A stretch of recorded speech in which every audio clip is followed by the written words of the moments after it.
As we leave our inductive study and look more at the specifics of these 10 plagues, I want you to note that in Exodus chapter 12 and verse 12, go to that right now, mark it in your Bible. Exodus chapter 12, verse 12, God says, I am bringing judgment on the gods of the Egyptians. So we note he's not bringing judgment on the Egyptians themselves. They are his tools to bring about judgment upon the gods of the Egyptians. And by the way, there were somewhere between 2,000 and 3,000 gods that the Egyptians worshipped and adored. Whenever they had a crisis, they ran to these gods. They were quite obsessed by this.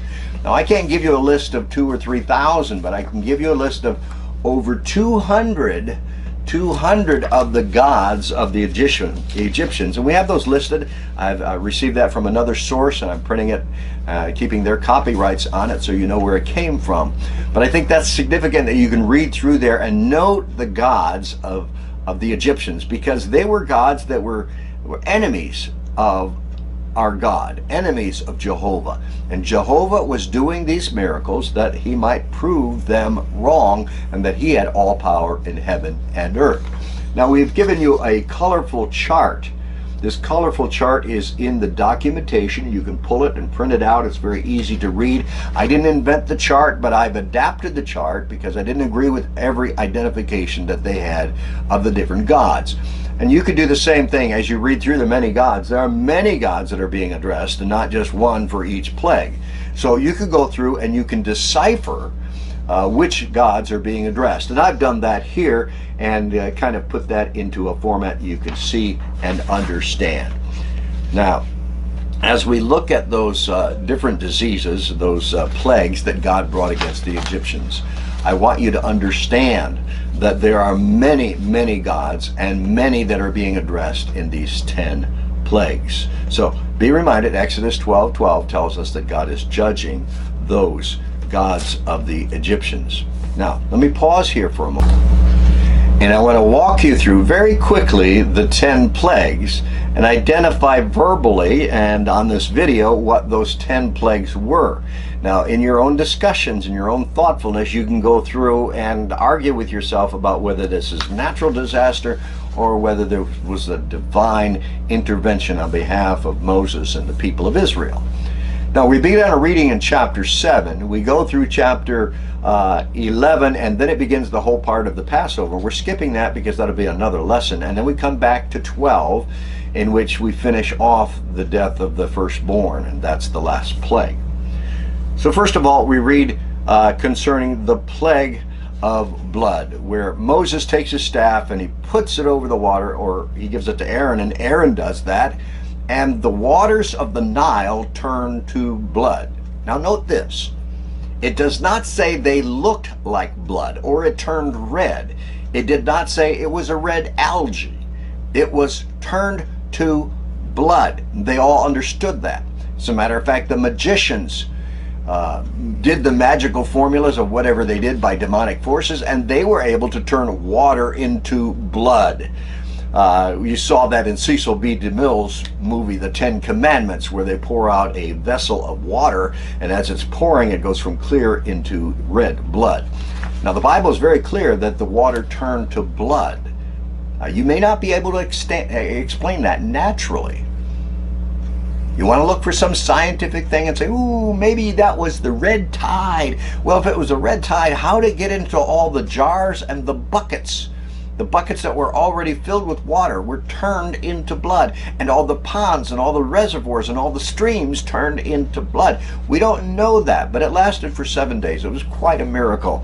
And God was addressing the god of the Nile in that particular instance, and his name was Hapi, H-A-P-I. You can read about that in your notes. The second of the plagues was the frogs. The frogs. Moses again and Aaron came before Pharaoh. He hardened his heart, and God says, okay, put your staff over the waters, and out of the waters will come frogs. And so he did, and the frogs came by thousands and millions, and they just flooded the land, and everywhere, in everything, there were little frogs. I can imagine them not being big frogs, but little frogs that climb and crawl and get in everything that you have, and you open your kneading trough or you open your cupboards, and out comes those little creepy frogs, and you everywhere. They were everywhere. The whole Egyptian empire was stinking with frogs. Now, some of us want to say, okay, let's figure that out scientifically. Did the blood cause the frogs to escape from the water and come onto land? Well, no, because God said everything died in the Nile. Let that sink in. Everything died in the Nile. 7 days later, God does a miracle to bring out of death, out of deadness, these frogs. This was a miraculous event in which God commanded these frogs to come into existence and to flood the land. Now, we have knowledge that the Egyptians worshipped a god that was a frog-headed god. As a matter of fact, there were several of them that were frog-headed gods, if you can imagine. And now this miracle is putting down that god and saying these are not gods at all. Third miracle, oh, by the way, the magicians could do the same thing and produce frogs. And I'm standing there with Pharaoh and saying, why in the world are you guys making frogs? That doesn't prove anything. So don't make more frogs, you're making it worse. The third, 1, 2, 3, the third plague is that of what my Bible calls gnats or lice. We are not sure what this is. It's not sure in the Hebrew. It just says it is a stinging or a biting insect. It could have been mosquitoes. It could have been something else that God invented, but it invaded the whole land. It came from the dust, and out of the dust, all of these things crawled over everything in your land. You can imagine. We're talking about the mosquitoes or the gnats or the lice, whatever they were flying insects that got into everything and were all over. If you've ever been to Mahaffey Camp, or perhaps you have a camp nearby, or maybe you've gone to Maine in the summer and you found those gnats, those little black flies that bite and sting, and they are annoying. I remember at camp we'd have to keep waving ourselves or have one of those smoke sticks in our hand to get rid of them. Imagine that over the whole land of the Egyptians. Very significant here that God says these things invaded the land, and God was addressing the god of the dust or the sands of Egypt, and that god's name was Geb, G-E-B, and God was bringing judgment against that god. The fourth of these plagues that God brought against the gods of the Egyptians is the what is called the flies. Now, I'll pause here because it's not necessarily flies. It's an insect that God invaded Egypt with, but we don't know what it is. There is no god of the flies that we know of. There's none whatsoever. But there is the god of the scarab. The scarab is a beetle-like animal that you will see in most of your pictures of the mummy. If you've ever seen the movie The Mummy, you will see the invasion of these scarabs as they open the tombs, and these scarabs come to life and they crawl all over. And it's a pretty good imitation of what happened in Egypt. So I'm calling them scarabs because there was a god of the scarabs, and they considered this a deity, and they worshiped the scarab. And that was Khepri, K-H-E-P-R-I. God was bringing judgment against this particular beetle or scarab that the Egyptians considered to be holy and used as amulets and earrings and bracelets and necklaces and so on. And they've been found by the millions in the mummies of the Egyptians. The fifth plague is that of the cattle. The cattle got sick, and God puts a distinction. God puts a distinction between the Israelites and the Egyptians, because in these last few instances of the plagues, God says, I will now make a distinction between Israel and Egypt. And the distinction is Egypt will be plagued, but Israel will not. So God put a dividing line, and the people that lived in Goshen were not affected by any of these plagues that were coming on the Egyptians. So now we have the sick cattle, and it's amazing in the passage it talks about the cattle getting sick and then dying. All of the livestock were affected in some way.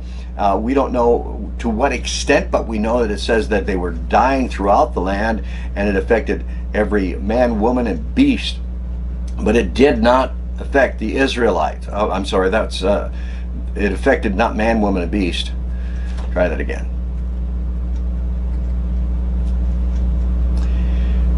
The sick cattle, God was addressing the god Apis, who was the bull-like god. Now you remember the god that the Egyptians later create after they escape Egypt, the golden calf. That's the same god, the Apis, the cattle god. And the sixth, here we go, the sixth plague happens to be the boils. Now the boils affected all the Egyptians, men, women, and children, and all the beasts that suddenly broke out with these boils all over, but it did not affect the Israelites. And God was addressing the god of healing, who was Heka, or Imhotep, that we studied earlier.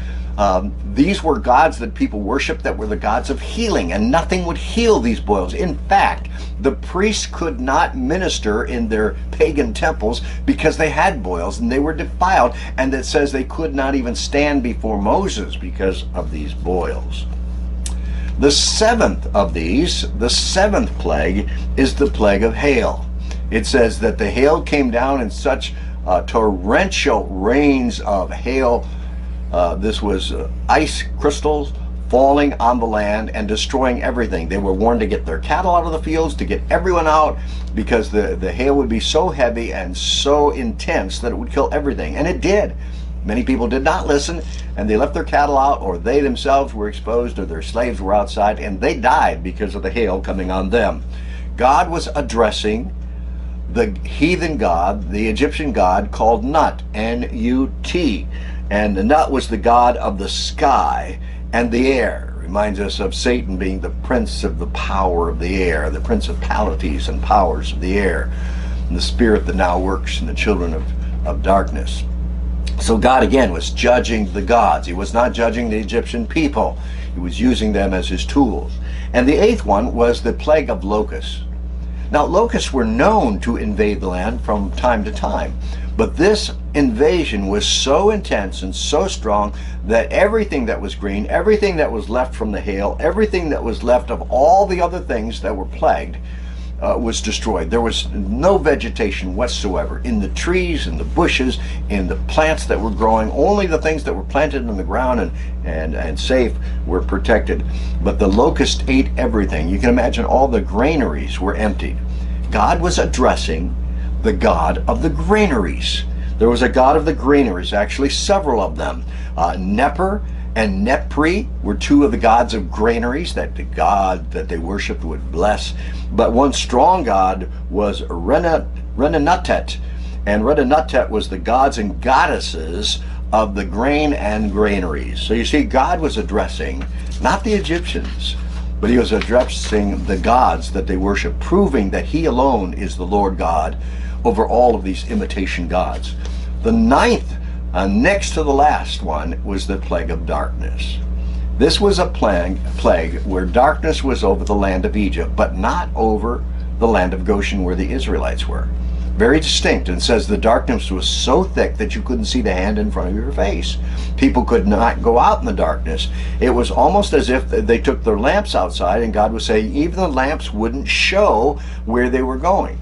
That is, I imagine this being a dark cloud, almost a smoke cloud, or a cloud so thick of dust that you couldn't see ahead of you. And so people stayed indoors during this entire time. It was darkness, and the thick darkness was so bad that the Egyptians called upon Moses and some of the priests called upon Pharaoh. Hey, get us out of this mess. This guy is plaguing us. So we see that God was addressing a god called Ra. R-A is one of the major gods in Egyptian folklore or Egyptian religions. And that god was the sun god, the god of the sun. And you'll see that in some of our documents. Finally, the last, the 10 of the plagues, the 10th plague, was the killing of the firstborn, that the angel of death would come through the land. And this time the distinction was not land of Goshen and the land of Egypt, but it was the distinction of who had the blood of the lamb over the doorpost and on the sides of their doors. Remember that whole Passover scene. God says, I want my people, the people that are in my family, to be covered by the blood. And they took a blood of an innocent lamb and put its blood over the doorpost and on the lintels and doorposts. Very significant. I read in a little mem, as they call it, on Facebook that said, God didn't search for who was worthy to pass over them. He searched for who was covered by the blood. What a wonderful story that is. And we see how God invaded Israel, and that night, men, women, children, whoever the firstborn was of the family, including the slaves, including the cattle, were all killed that night. But the the Israelites, who were covered by the blood, were not annihilated. What a wonderful testimony. Now, for this reason, God has made it a lasting ordinance that the people of Israel should celebrate the Passover every year. And in a few weeks, we're going to be celebrating the Passover. We're going to be studying about it. Then we're going to be exemplifying how to do it in our culture, in our Western mindset, how to do the Passover. And I trust that you'll follow us and that you'll study these things and share your findings with other people.